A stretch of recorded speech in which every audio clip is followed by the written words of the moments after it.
올해 아직 다 가지 않았습니다. 물론 연말에는 좀 증시 거래량도 줄고 관심도가 좀 떨어지기는 합니다만 이번 주에 미국 중앙은행이 올해 마지막 기준금리 결정을 하죠. 그러면서 내년에는 기준금리를 또 얼마나 어떻게 결정할지 이른바 점도표라고 하는 예고편을 보여주기 때문에 많이 또 귀추가 주목된 한 주이기도 합니다.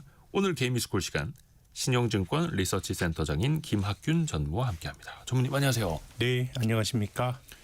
보통 그래도 연말에는 좀 사람들의 관심 좀 떨어지죠. 증시에서 휴가들도 많이 가고요. 네, 거래량이 좀 줄어드는 그런 계절성이 늘 있었던 것 같습니다. 근데 또 이번 주에는 미국 연준의 기준금리 결정도 있고 하니까 네. 긴장을 또 늦출 수가 없겠고요. 하나하나 한번 짚어볼게요. 우선은 오늘도 그렇고요. 상대적으로 코스피보다 최근 며칠 동안은 코스닥이 조금 강합니다. 네. 시가총액이 처음으로 500조 원을 돌파하기도 했고요. 네. 좀 어떻게 보십니까? 좀 의미가 있을까요? 일단 두 가지 정도가 있는 것 같아요. 첫 네. 번째는 지금 글로벌하게 제약 바이오 그 종목군이 최근 몇 년 동안 좀 시장에서 뒤처져 있었거든요. 네. 코로나 때 아주 급등했던 그런 가격 부담도 있고 뭐 여러 가지 미국에서 트럼프 행정부의 약가 인하라든가 뭐 이런 여러 가지 것들이 겹치면서 상대적으로 시장 대비 저조한 성과를 보여줬는데요. 네. 최근 들어서는 뭐 한국뿐만 아니라 이 글로벌하게 제약 바이오 주식들이 좀 비교적 강하게 올라가고 있거든요. 네. 근데 코스피는 삼성전자와 SK 하이닉스 그 투톱인 반도체 영향을 많이 받는다 그러면 네. 코스닥 지수는 상대적으로 제약 바이오 종목들이 좀 많거든요. 네. 네. 그래서 이제 그게 올라가는 면서 코스닥 지수가 상대적으로 코스피보다 나은 측면이 있는 것 같고 또 두 번째는 뭐 여러 가지로 뭐 보도도 많이 되고 있습니다만은 어쨌든 뭐 우리 정부가 주식시장 친화적인 여러 가지 정책들을 뭐 계속 내놓고 있는데요. 네. 이 코스닥 시장과 관련해서도 뭔가 긍정적인 그 이야기가 나올 수 있다. 정책에 대한 기대가 있는 것 같습니다. 근데 앞서서 이제 코스닥 시가총액이 500조 원 사상 최대치거든요. 네. 그럼 우리나라 주가 지수는 시가총액 가중식입니다. 그러면 일반적으로 시가총액이 사상 최고치면 코스닥 지수 사상 최고치여야 되는데요. 네. 이 사상 최고치는 뭐 너무 오래전이라서 적절한 비교가 되진 않겠지만 네. 닷컴 버블 때 2,900이었어요. 맞아요. 2,900인데 현재 900. 900. 그리고 그럼 직전 고점은 코로나 직후에 1,000포인트 넘어간 적이 있었거든요. 그때 코스피는 3,300 하다가 지금 4,000 넘어섰으니까 코로나 직후의 고점을 넘어섰는데 네네. 코스닥은 뭐 사상 최고치와 비교하는 건 제 생각엔 너무 종목도 많이 달라지고 해서 좀 온당치는 않은 것 같지만 전고점도 못 넘어서고 있어요. 그렇죠. 근데 그 시가총액은 사상 최고치다. 네. 그럼 이게 왜 그러냐 하면 주가가 올라가서 시가총액이 늘어난 게 아니고 새로운 종목이 신규 상장이 계속돼서 시가총액이 늘어난 거거든요. 계속 신규 상장하고 또 유상증자하고. 네. 이게 참 딜레마 같아요. 이제 주식시장이 국민 경제에 기여하는 실물 경제에 기여하는 그것은 이제 기업들에게 양질의 자금을 그 좀 조달해 주라고 하는 게 사실 주식시장이 실물 경제에 기여하는 바거든요. 그러니까 뭐 새로운 기업이 상장하고 유상증자하고 하는 것들은 어떻게 보면 그러라고 있는 거예요, 주식시장이. 자본 조달의 창구로. 네. 근데 이제 딜레마는 이 코스닥이라고 하는 시장은 코스피는 외국인과 기관 투자가 비중이 높고 네.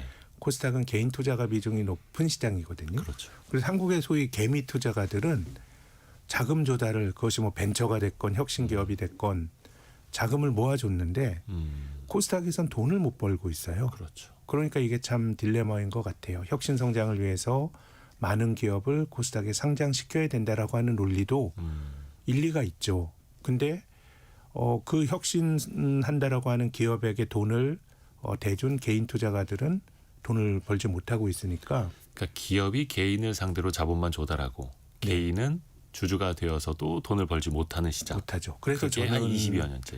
이 말씀을 드리고 싶은 게 종목이 좀 너무 많은 거 아닌가? 지금 뭐 주가 지수가 고점 대비 반토막인데 시가총액은 사상 최고치라는 거는 새로운 종목이 계속 들어오는 건데 지금 뭐 코스닥에 상장된 종목이 코스피 거의 2배 되죠. 2배 한 1,800개 정도 됩니다. 예. 나스닥이 한 3,600개 되거든요. 예. 근데 뭐 우리나라 경제와 미국 경제의 규모를 생각하면 사실 많은 거죠, 진짜 50%라고 하는 건 좀 많은 많은 거고요. 거죠. 그리고 다른 측면에서는 지금 미국이 시장을 개편해서 자스닥이라는 게 없어졌지만 자스닥이 폐지되기 전에 종목이 한 800개였어요. 근데 지금 코스닥은 1,800개죠. 영국의 예. 얼터너티브 인베스트먼트 마켓이라고 AIM이라는 시장이 거의 코스닥과 유사한 시장인데 600개. 대만의 그레타이 한 500개. 그렇게 되면 많은 기업들에게 기회를 준다라고 하는 것도 굉장히 중요하긴 한데 한편으로는 좀 코스닥 시장이 걸어온 과거를 한번 좀 되돌아볼 필요도 있는 것 같아요. 제 생각에는 그러다 보니까 종목이 너무 많고 이게 또 관리가 잘 안 되는 거예요. 우리가 그렇죠. 뭐 당위적으로 묻지마 투자하지 말아라 그러지만 코스닥 종목 어디 물어볼 데도 없어요. 그러니까 묻지마 상장을 해놓고 묻지마 투자를 하지 말라 그러면 그러니까 앞뒤가 안 정보의 맞죠. 비대칭성이 너무 크니까 네. 코스닥에서 잘된 기업들이 코스닥을 떠납니다. 예. 제일 처음 떠났던 게 SBS고요. 뭐 네이버 처음에 코스닥이었어요. 저 네이버, NC 카카오, 소프트, 네. 카카오 전부 코스닥이었어요. 셀트리온도 그렇고 이번에 시가총액 1위 알테오젠도 떠나간다고 네, 하고요. 그러니까 이게 한국에서 코스닥에 있으나 코스피에 있으나 이게 뭐 사실 그렇게 본질적인 차이가 있는 건 아니거든요. 뭐 코스피에 들어갔을 때 시장을 대표하는 지수 안에 들어가게 되면 뭐 패시브 펀드 자금이 들어올 수는 있지만 네. 뭐 본질적으로 지금은 뭐 KRX라고 하는 것도 생겼기 때문에 이게 본질적으로 코스피로 간다 그래서 뭐 다른 걸 바뀌는 건 없는데 그냥 평판이 안 좋은 거죠.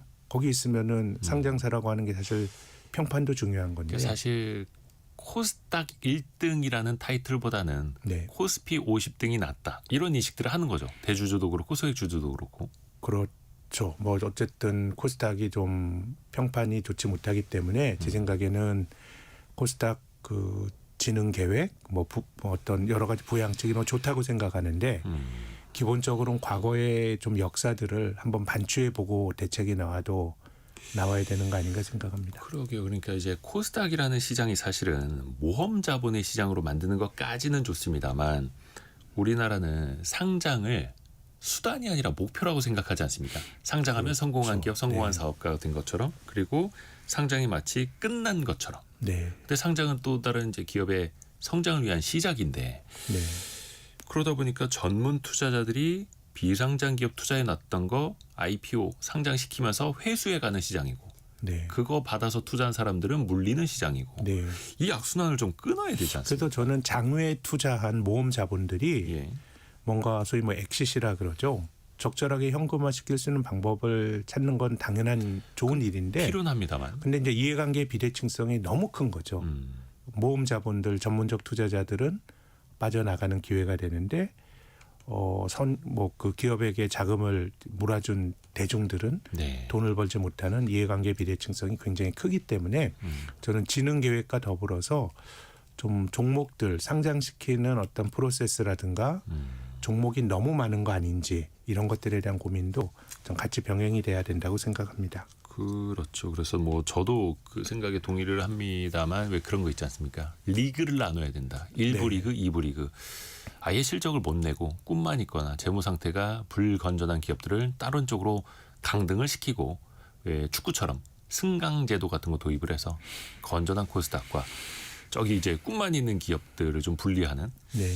이런 것도 사실은 한국거래소에서도 한 10여 년 전부터 검토는 많이 했거든요. 그럼요. 좀 뭐 장외 코넥스나 예. 뭐 이런 것들이 이제 있는데 근데 코스닥이 종목이 너무 많아지다 보니까 지금 색깔이 되게 정체성이 모호해졌어요. 그렇죠. 예. 예전에는 그 닷컴 버블이 만들어지면서 나스닥 벤치마크에서 코스닥이 만들어진 거거든요.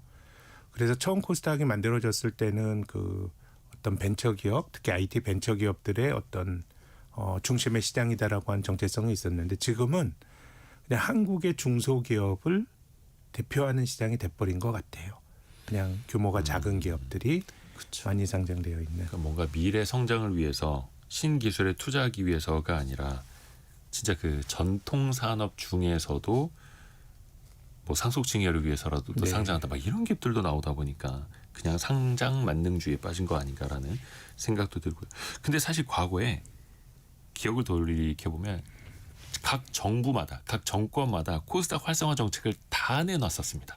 그럼요. 무슨 펀드도 만들고 네. 무슨 지수도 만들고 그게 실제 증시 부양으로 이어졌는가 또 반짝이 아니라 네. 체질을 바꾸는데도 과연 성공을 했었을까요? 그거는 이제 뭐 한국이 대기업 중심에서 지금 코스닥의 정체성을 생각하면 중소기업 중심으로 뭔가 중심은 아니더라도 중소기업이 유의미하게 좀 자리를 잡아나가는 뭐 그런 과정으로 갔어야 되는데요.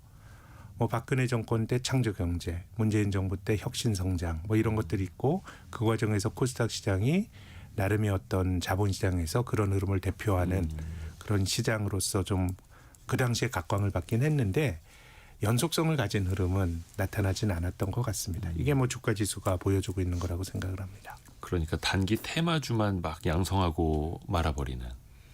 근데 또 다시 되돌아보면은 1997년에 탄생한 코스닥이고 네. 96년 기준으로 코스닥 지수 기준점이 1000포인트였는데 네. 2025년에 900포인트대라는 거. 그러니까요. 예, 사실 아픈 예전에는 부분입니다, 이거. 보통 주가지수 할 때는 100으로 하거든요. 예. 그 96년 출범할 때 100이었어요. 예, 근데 원래는 이제 100이었죠. 2004년도에 주가지수가 뭐 한 40 정도까지 떨어지다 보니까 거의 30. 예. 이게 사람들이 갖고 있는 예컨대 한 1포인트만 올라도 한 주가지수가 3% 급등하는 건데 네. 1포인트는 그냥 뭐 직관적으로 너무 적은 등락폭이잖아요. 이제 그러다 보니까 2004년 즈음에 출발점을 100이 아니라 1000으로 지금 바꾸고서 그렇게 했으니까 그렇죠. 참 그 라틴 아메리카에 있는 나라들 인플레이션이 심한 나라들이 주가 지수의 기준점 같은 것들 막 조정을 했거든요. 네. 그래서 참 코스닥 시장도 참 20여 년 동안 이제 30여 년 가까이 되는 나이군요. 참 아주 화려했던 때도 있었고 또 나름 또 한국 경제의 성장을 대표하는 그런 어떤 기대주로 부각된 적도 있었는데 길게 보면 참 힘든 시간을 그렇죠. 보내온 시장입니다. 그 내후년이면 30살인데 네, 키가 크고 예, 체격이 크고 체질이 좋아진 게 아니라 네, 여기저기에서 뭔가 덕지덕지 붙어서 네. 체중만 시가총액이 500조 원을 넘어서 삼성전자 한 종목의 시가총액에도 미치지 못하니까요. 그러게요. 사실 좀 달라져야죠. 수급 이야기를 좀 해볼까요? 외국인들이 그래도 이달 들어선 다시 또 순매수로 돌아섰습니다. 11월에는 엄청나게 팔다가요. 네, 무슨 변화가 나타나는 이건 건가요? 이제 이번 주에 미국 FOMC가 열리죠. 네. 11월 초 정도까지는 12월에 금리 인하할 거다라는 기대가 압도적으로 컸었는데 네.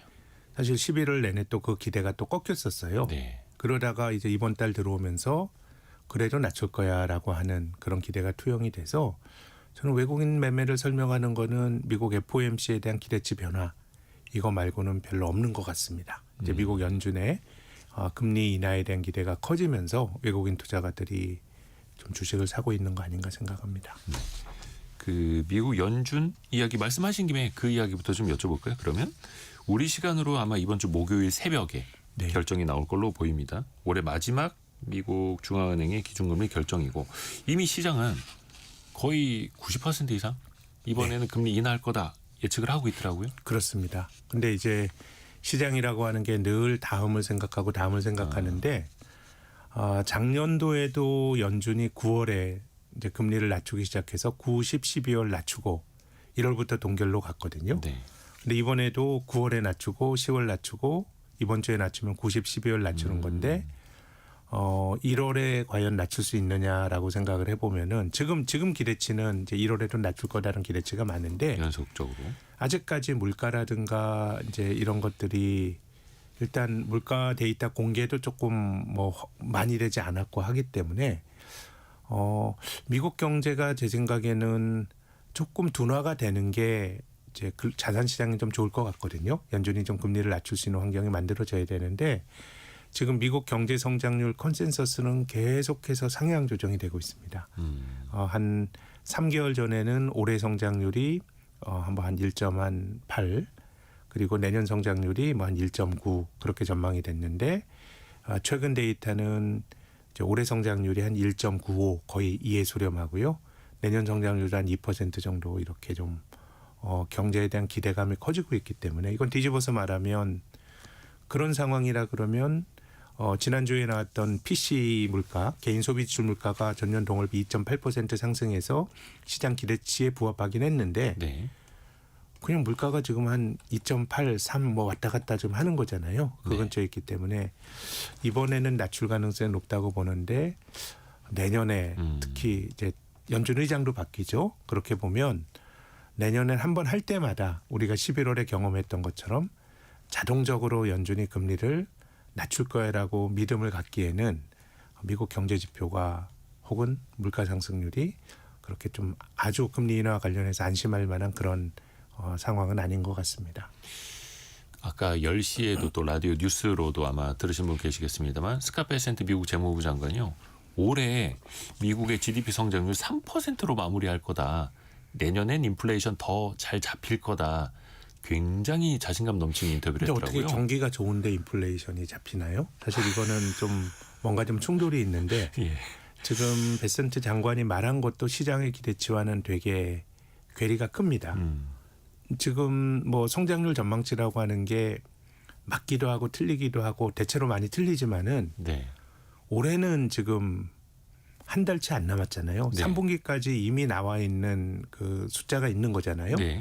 그걸 기반으로 시장이 생각하는 성장률 전망치가 1.95쯤 되는데 이게 3%될 거야라고 하면 물론 재무부 장관이니까 뭐 대중들이 못 보는 데이터가 있기도 하고 그렇겠지만은 아무튼 좀 저는 좀 믿어지지 않는 수치긴 합니다. 약간 이제 트럼프 행정부 스타일. 네. 예. 그런데 뭐 그런 쪽으로 경제가 너무 뜨겁게 되면 제 생각에는 미국 밖의 자산 시장에는 안 좋을 것 같아요. 뭐 그런 상황이라 그러면은 인플레이션도 안 내려올 가능성이 높고요. 그럼 연준도 금리를 못 낮출 가능성이 그게 아까 말씀하셨던 우리가 대화를 나눴던 11월에 외국인이 주식 팔고 또 원달러 환율은 1,460, 70원까지 올라가고 뭐 이런 것들이 거기서 파생이 된 모습이니까 네.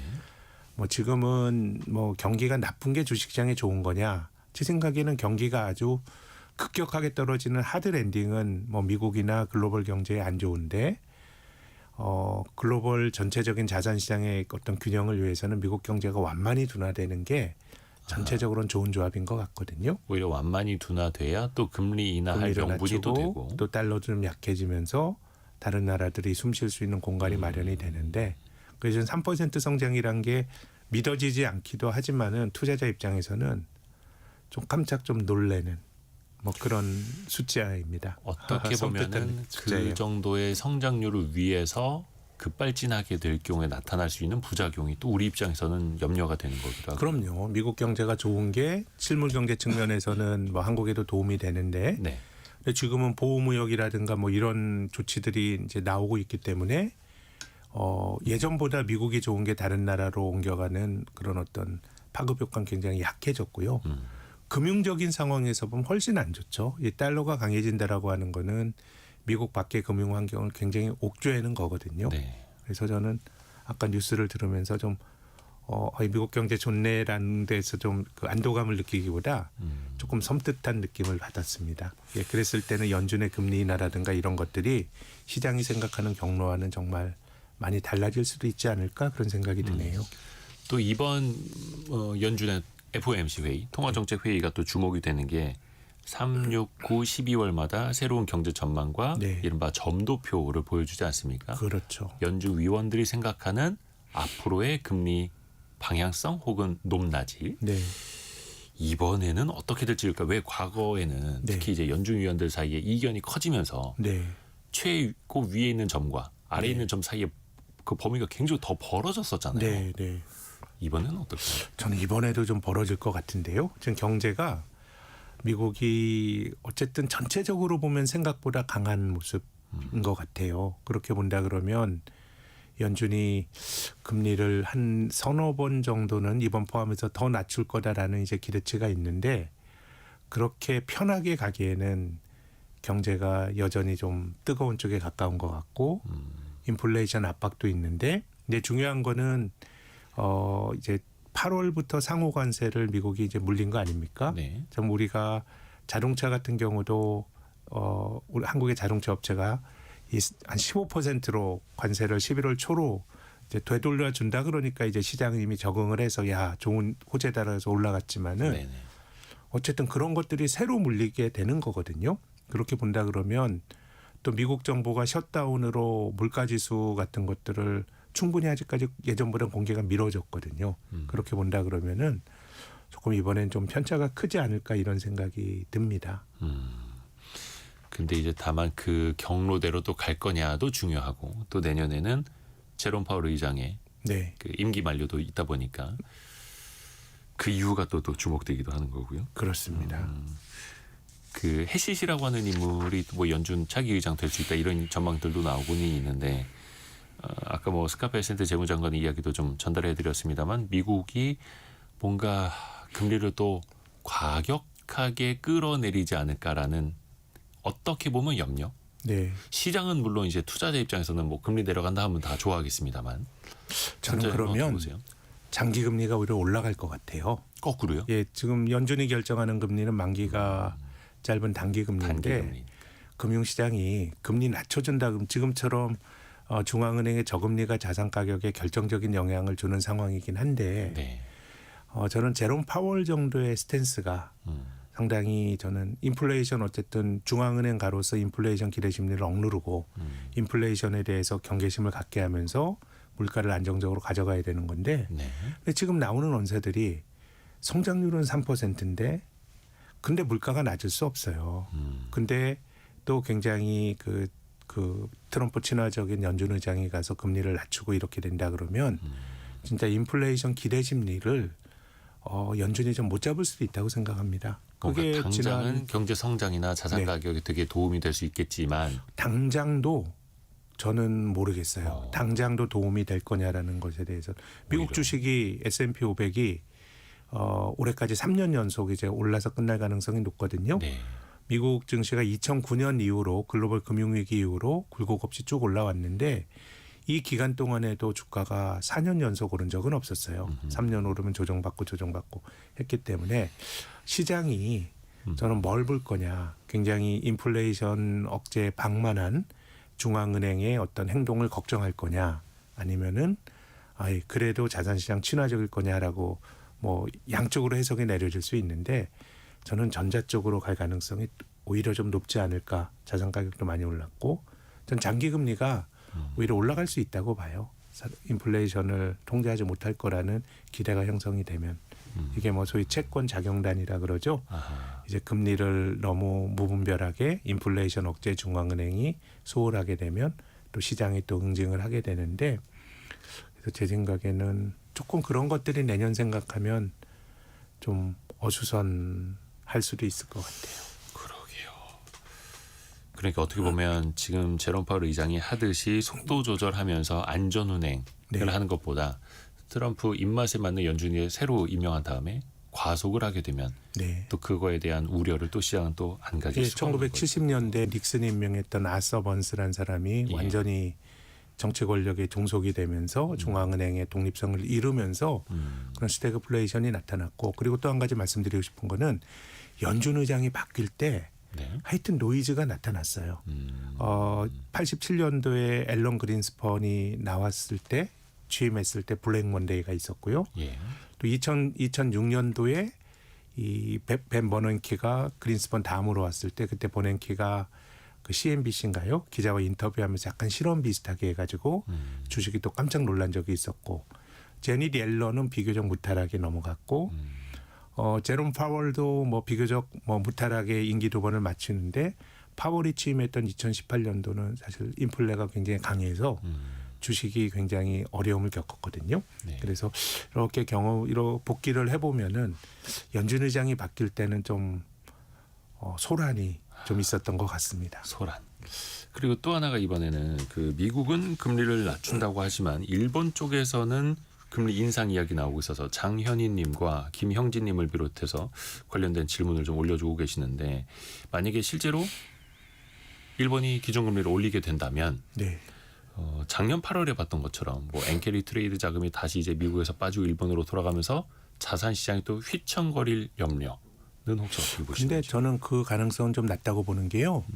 이미 그 BOJ의 그 금리 조정의 영향을 받아서 조정 가능성 영향을 받아서 지금 일본의 장기 금리 같은 거는 계속 시장 금리 이미 올라왔거든요. 네.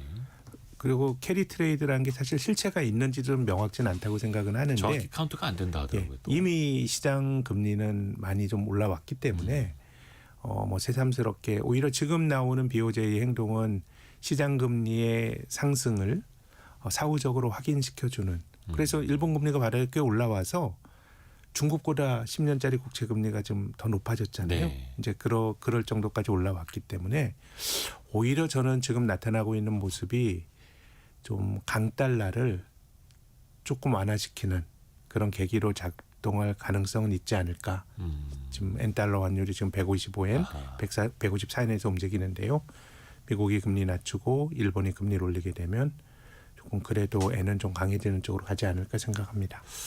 그러게요. 우리가 또 작년 8월이었던가요? 너무나 큰 충격을 또 받기 때문에 네. 똑같이 그 엔캐리 트레이드 자금의 일본 복귀에 의해서 충격을 받지 않을까 염려는 합니다만 그래도 어느 날 한날 한시에 돌아가는 게 아니다 보니까 이미 일본의 장기 금리는 쭉 우상향하면서 올라오고 있었고 돌아갈 자금이었다면은 돌아가고 있었겠죠 이미. 네. 예. 개미스쿨 시간 김학균 전무와 함께 이야기 이어가고 있고요. 또 현재까지 들어와 있는 뉴스 한번 더 정리해드리고 김학균 센터장과 이야기 계속 이어갑니다.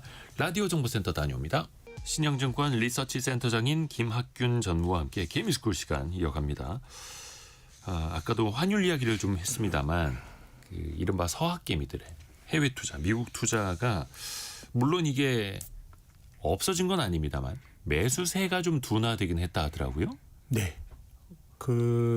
이제 뭐 여전히 굉장히 이제 강력하게 크게 보면은 한국 주식을 사는 데서 미국 쪽으로 돈이 가는 흐름은 좀 크게 보면 비가역적인 흐름일 것 같아요. 앞으로도 지속이 될 네. 장기적으로 보면. 왜냐하면 올해 데이터를 봐야 되겠지만은 작년 말 기준으로 한국 가계금융자산에서 해외 금융자산을 포함하고 그 해외 금융자산을 차지하는 비율이 5.1%밖에 안 되거든요. 네. 그럼 이제 예전에 일본이 뭐 주식이란 형태보다는 일본의 금리가 낮아지다 보니까 고금리 채권을 통해서 해외 투자를 했던 소위 뭐 와다나베 부인이라고 그런 말이 있었죠. 네. 금리가 높은 호주 국채를 사고 이런 쪽으로 나갔는데 한국은 이제 국민성이 달라서 그런지 채권을 통해서 그 외국으로 나가는 경우는 없고 거의 주식이에요. 거의 이제 미국 주식이에요. 특히 성장주, 네, 빅테크. 이제 그런 쪽으로 가는 건데, 예. 근데 저는 올해 전체적으로 보면은요, 9월 달까지 이건 이제 우리나라 그 해외 투자는 증권 예탁원에서 잡히는데, 네. 이거는 이제 미국 재무부에서 잡힌 데이터입니다. 증권 예탁은 조금 다른데, 한국이 미국 주식을 532억 달러 샀어요. 네. 일본은 282억 달러 샀습니다. 대만은 115억 달러 샀습니다. 그러니까 압도적으로 이제 한국인들이 미국 주식을 편애하는 건데, 예. 저는 뭐 장기적으로 포트폴리오를 다변화하는 건 되게 좋은 일이라고 생각합니다. 이제 뭐 한국 자산만 가지고 있는 것보다 포트폴리오 다변화는 되게 좋은 일이고, 또 지금까지는 미국의 빅테크 기업들을 사서 또 성과도 좋았고요. 그래서 뭐 그게 저는 좋은 결정이었다고 보는데, 근데 크게 보면은 한국 자산에만 투자했던 가계 자산이 글로벌 분산 투자가 되는 이제 초입이라고 생각은 하는데, 네. 그렇다고 지금 거의 일본의 2배 가까이 뭐 되는 이런 것들은 제 생각에는 상당히 속도가 이제 높았던 거거든요. 그러니까 환율도 안 떨어지고 원달러 환율이 올라가고 이런 일이 발생했는데 결국 돈은 수익률을 보고 뭐 움직이는 겁니다. 그렇죠. 올해 S&P 500이 한 뭐 10% 조금 넘게 올랐고 나스닥은 20% 정도 올랐는데 코스피는 60% 정도 올랐거든요. 예. 그러면 그동안 국장 탈출을 지능순으로 했던 개인 투자가들도 한국 주식이 못 올라가서 했던 거거든요.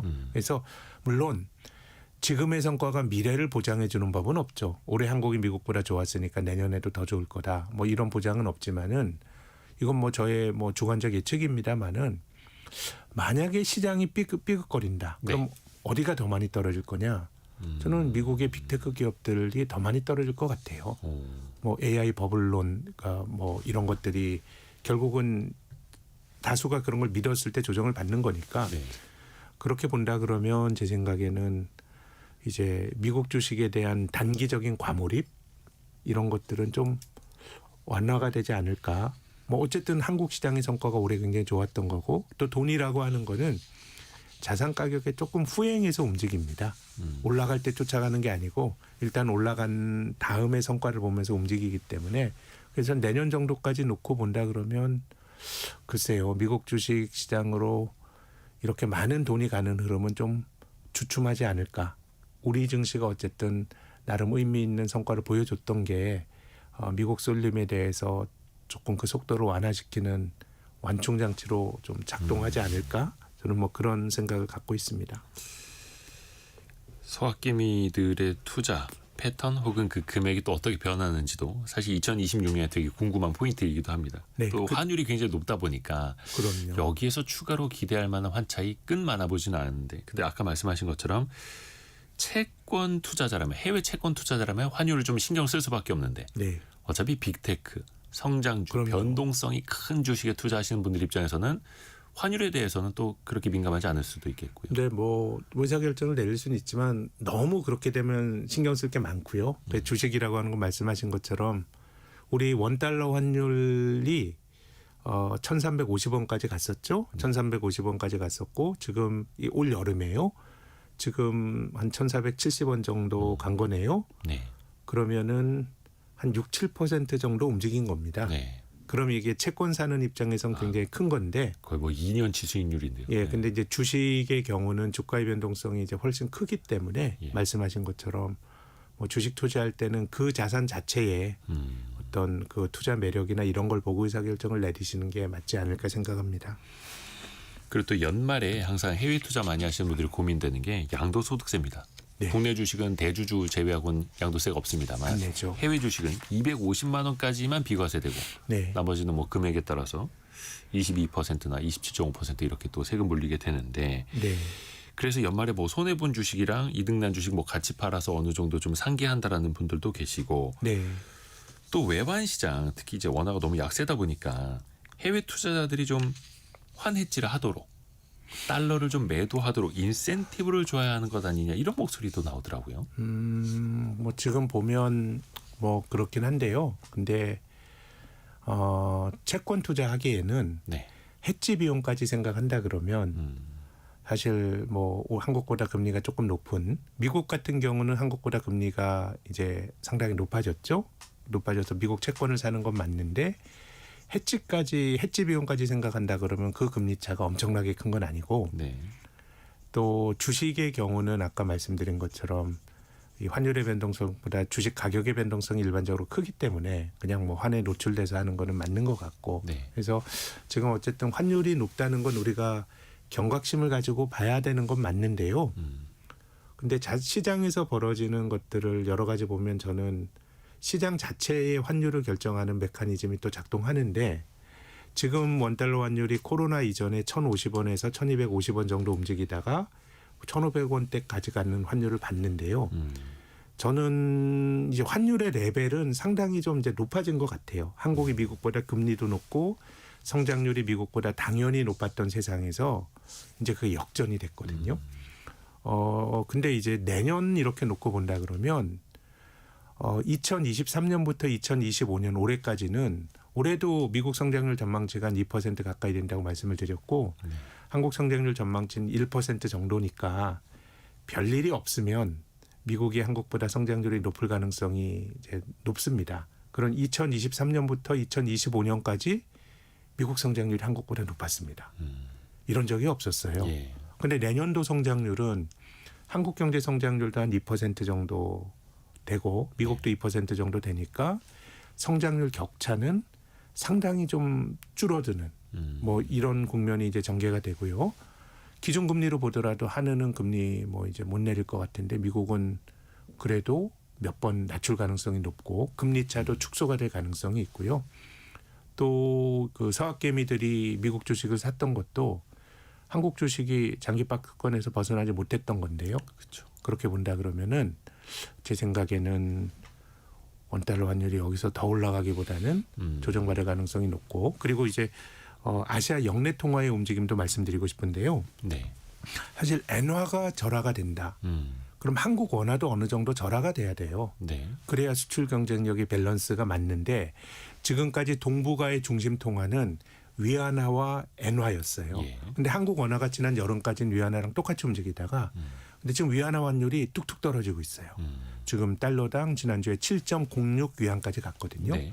7.30까지 갔던 게 완전히 약해지고 있고 최근 몇 달 동안은 이제 엔화가 약해지다 보니까 원도 같이 약해지고 최근 6개월 보면은 원이 달러 대비 US 달러 대비 한 4% 조금 넘게 약해졌는데요. 대만 타이완 달러도 달러 대비 한 3.7% 정도 최근 6개월 약해졌습니다. 거의 비슷해요. 근데 대만이라고 하는 나라는 올해 경제 성장률이 뭐 6% 가까이 될 것 같고 외환 보유액도 한국보다 뭐 훨씬 많은 6천억 불이고 GDP 대비 경상수지역자가 3분기에 16%가 사상 최고치거든요. 네. 지금 환율이 어떻게 보면 동아시아토와 동조화랑 코드로 봐야지 한국 경제만 엄청나게 어려워가지고 한국만 유독 약해진다 이런 프레임으로 보는 건 저는 동의하진 않고요. 네. 자 그렇게 보면 위안은 이미 달러 대비 강해졌어요. 그럼 여기서 엔이 더 약해질 거냐인데 앞서 말씀드린 것처럼 BOJ가 일본 중앙은행 금리를 올릴 가능성이 높고 또 이제 더 이상 일본도 인플레이션 부담이 굉장히 부담이 될 수밖에 없어요. 지금 그 일본의 물가 상승률이 3%예요. 그러면 일본은 물가가 올라가는 게 굉장히 나쁜 경제입니다. 얼마 전까지 한 10여 년 전까지 일본이 디플레로 고생할 때야 뭔가 인플레를 만들어야 되는 그런 이제 상황이 있었던 것이죠. 예. 그래서 아베가 들어왔을 때 엔달러 환율이 80엔이었고 일본의 물가 소비자 물가 지수는 상승률은 마이너스인 디플레 경제였거든요. 네. 그래서 돈도 풀고 엔화도 약세를 만들면서 인플레를 만들었는데요. 자 물가가 올라간다 그러면 국민들이 먹고 살기 힘들겠죠. 그러면 거기서 해줘야 될 거는 노동자들의 임금을 올려줘야 됩니다. 네. 그래서 아베가 살아있을 때 그리고 이시바 총리 때도 일본의 그 한국 경제인 연합회 격인 게이달렌 같은데 네. 야 노동자들 임금 올려줘라 이런 얘기했고 또 아베는 심지어 노동조합 찾아가서 너네 바보같이 그렇게 가만히 있지 말고 임금 올려달라고 투쟁해 이런 얘기도 했어요. 그러니까 일본은 거의 잃어버린 30년 동안 네. 거의 파업이 없었다 하더라고요. 임금도 뭐 춘투 이런 게 일본으로부터 왔는데 90년대 이후로 일본의 뭐 노동운동 이런 것들 다 없어져 버리고 그래서 물가가 올라가고 노동자들의 임금이 올라가고 또 물가가 올라가고 노동자들의 임금이 올라가고 네. 이런 것들이 디플레에서 벗어나기 위한 나름의 선순환의 기조를 만드는 거고 그래서 최근에 도요타 자동차를 비롯한 일본 대기업들의 임금 꽤 많이 올랐어요. 많이 올랐다 하더라고요. 그런데 일본에서 예. 물가가 올라가지만 자기가 받는 소득을 높이기 힘든 계층이 존재합니다. 은퇴자들이에요. 예. 인구의 3분의 1이 65세 이상 인구거든요. 30% 전후가. 그럼 이 사람들은 뭐 좋은 대기업 다니는 노동자들이야 뭐 임금 뭐 올려받을 수 있는데 네. 연금은 탄력적으로 굉장히 비탄력적으로 움직이거든요. 그럼 이들에게는 물가가 올라가는 게 독이에요. 나는 정해진 돈을 가지고 연금 받아 먹고 살아야 되는데 물가 올라면 너무 힘든 거죠. 그렇죠. 그래서 저는 지금 일본 총리가 엔도 약하게 만들고 아베처럼 만들겠다라고 하는데 엔달러 환율이 80엔 때 디플레 때 집권했던 어떤 그 아베와 지금은 환경이 전혀 달라요. 저는 일본 주가 이렇게 잘 올라가고 있지만은 총리가 막 바뀌는 것도 결국 지금 인플레이션 정책이 일본 고령자층의 이해관계에 맞지 않고 그들이 인구의 다수라고 하는 게 일본이 처해 있는 기본적인 제약 조건인 것 같거든요. 그래서 전 여기서 엔달러 환율로 더 올라가기보단 이 부분이 좀 고점 아닌가. 그럼 위안 꺾였고 엔달러가 조정을 만약에 엔화가 좀 강해진다 그러면 원이나 타이완 달러도 비슷한 경로를 가지 않을까. 그래서 걱정은 많고 우리가 경각심을 고추서야 되는 건 맞는데 지금 국면이 저는 원화가 원달러 환율이 떨어질 수 있는 그런 변곡점 아닌가 그런 생각을 갖고 있습니다. 일본의 기준금리 인상 가능성을 뭐 이제 일본 중앙은행 총재도 이야기를 하고 있고 미국은 금리를 내리고 한국의 중앙은행은 금리를 동결하는 기조. 그러면은 금리만 놓고 보면 원화가 추가로 약세로 가기보다는 조금 이제 강세로 돌아설 가능성 또 이렇게 또 이야기해 주신 걸로 또 이해가 되기도 하고요. 시간이 이제 마무리를 해야 될 시간인데 최근에 우리 증시에서 로봇 관련주가 엄청나게 또 뜨겁게 오르지 않았습니까? 네. 그 배경 중에 하나가 물론 이제 빅테크 기업들의 로봇 투자도 그렇고 이제 자동차 생산 라인을 비롯한 투입도 그렇고 내년에 트럼프 대통령이 AI뿐만 아니라 로봇 산업도 지원하겠다. 로봇 만드는 기업들의 CEO도 만나겠다. 이라고 이야기를 했는데요. 내년에 관심 섹터 중에 하나로 보는 것은 또 어떻게 생각하시는지. 네, 그게 소위 뭐 피지컬 AI의 범주에서 그 로봇 관련주들이 거론이 되는 것 같습니다. 그래서 이게 제 생각에는 스토리는 굉장히 솔깃하고요. 근데 이제 당장 개별 기업들의 이익이나 이런 것들은 뭐 기대를 충족하기에는 기대치가 굉장히 커서 이게 뭐 좋다 나쁘다는 아니고요. 상당히 좀 변동성이 큰 그런 그 영역이 되지 않을까 생각합니다. 아직 좀 실현되기에는 그게 또 실적이라는 숫자로 나타나서 입증되기에는 꿈과 현실의 거리가 좀 아직은 머니까요. 네, 뭐 주식이란 게 사실 꿈을 보면서 움직일 수도 있기 때문에 네. 뭐 그런 거 투자하는 게 뭐 전적으로 나쁘다 이런 건 아닌데 이제 그런 주식은 투자할 때는 늘 변동성이 클 수밖에 없다라는 거를 제약 조건으로 생각하고 사셔야 되는 거 아닌가 생각합니다. 그러니까 꿈의 크기가 사실은 크고 멀리 있을수록 주가의 성장 뭐 상승 가능성도 높긴 하지만 그만큼 또 당연히 변동성도 커지는 거니까요. 중간에는 우여곡절이 되게 많죠. 예. 많겠죠. 예. 그래서 어떻게 보면 그러한 뭐 인공지능도 그렇고 로봇 관련주도 그렇고 이 엄청난 성장주를 이제 따라가신 분들이 잠시 한 1-20% 전문용어로 물렸을 때 네. 내가 이걸 왜 샀을까? 이런 생각을 예. 정말 많이 하시는 거죠. 근데 뭐 그건 어쩔 수 없는 것 같아요. 네. 1-20% 사실 물려서 버티면 지금까지는 미국 빅테크는 버티는 사람들이 결국 이제 이겼던 거기 때문에 네. 뭐 좋다 나쁘다 제가 뭐 말씀드리긴 힘든데 아무튼 높은 변동성과 그 과정에서 하는 마음고생 같은 거는 그런 투자의 내재가 된 속성인 것 같습니다. 그렇죠. 해서 본인이 이제 어떤 선택을 하셨는가, 어떤 그럼요. 섹터, 네. 어떤 그 성격을 가진 주식에 투자하고 있는가 이것도 또 잘 파악하실 필요가 있는 거고요. 오늘 개미스쿨 시간은 신영증권 리서치 센터장인 김학균 전무와 함께했습니다. 오늘 말씀 고맙습니다. 감사합니다. 감사합니다.